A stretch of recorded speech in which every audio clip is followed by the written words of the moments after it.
Hello guys, কেমন আছেন সবাই? আশা করি ভালো আছেন। গাইস, এই যে দেখতে পাচ্ছেন সেই ভিয়েতনামি পিঙ্ক কাঁঠাল গাছটার কাছে এসেছি। গাছটার সাইজ এখনো খুব বেশি বড় হয়নি,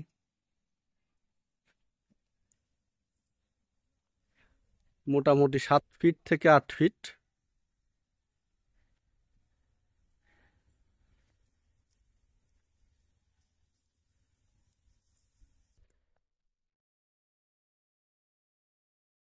গত কয়েকদিন আগে আপনাদের দেখিয়েছিলাম এই যে গোড়া থেকে আগা পর্যন্ত মোট 18টি কাঁঠাল সেট হয়েছিল। 18টি, আমি আবারও বলছি 18টি কাঁঠাল সেট হয়েছিল। সবগুলো কাঁঠালই এইরকম হয়ে গিয়েছিল, এই সাইজের। এবার আজকে আপনাদের দেখাবো একটা বিষয়, সেটা হচ্ছে যে কিছু এর ভিতর 7 থেকে 8টি ছোট ছোট পোলাপান যারা বোঝে না তারা ছিঁড়ে ফেলছে।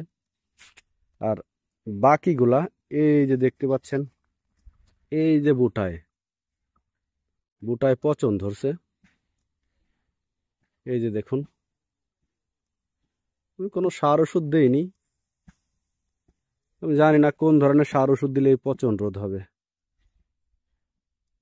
এই যে দেখতে পাচ্ছেন, জানি না এগুলা এরকম পচে কেন। এর আগে আসলে আমার সেইভাবে কোনো অভিজ্ঞতা নেই।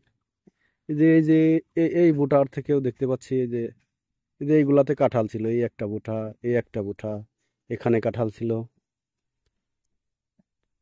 তারপরে এই যে দেখতে পাচ্ছি এই যে এইগুলায় টোটালি সর্বমোট 18টি কাঁঠাল আমি দেখে গিয়েছিলাম।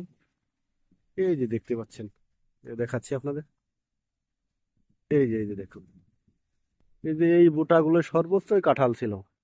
এই যে একটা, এই যে একটা, এই যে এটাও পোকা লাগছে মনে হচ্ছে। তো আমি আসলে কোন ধরনের ওষুধ এখানে ব্যবহার করতে হবে আমার জানা নাই। আর আমি বেশ কিছুদিন এখানে ছিলাম না, এজন্য আসলে সেভাবে কোনো ওষুধ দিতেও পারিনি। তো আপনারা যারা জানেন যে কোন ধরনের ওষুধ দিলে বোটা, পচা রোধ এবং পোকাগুলো থেকে রেহাই পাওয়া যাবে, আপনারা অবশ্যই আমাকে কমেন্টে জানাবেন। আমি সেইভাবে ওষুধ দিব। ওষুধ না দিলে হয়তো এই এই এই কাঁঠালগুলো থাকবে না। এই জন্য যাদের অভিজ্ঞতা আছে, যারা জানেন, তারা অবশ্যই আমাকে জানাবেন। আমি সেইভাবে আপনাদের পরামর্শ নিয়ে ওষুধ দিব। তো এই মাত্র 4টা কাঁঠাল আছে, 18টি কাঁঠালের মাত্র 4টা কাঁঠাল আছে। এই এই মাটি থেকে শুরু করে এই মাটি থেকে শুরু করেছিল কাঁঠাল ধরা, একদম উপর পর্যন্ত দেখুন 18টি কাঁঠাল ধরেছিল এই ছোট্ট একটি গাছে, ভাবা যায়? তো যাই হোক, আজকের মতো বিদায় নিচ্ছি। যারা জানেন তারা অবশ্যই আমাকে জানাবেন, সেই মোতাবেক ওষুধ দিব।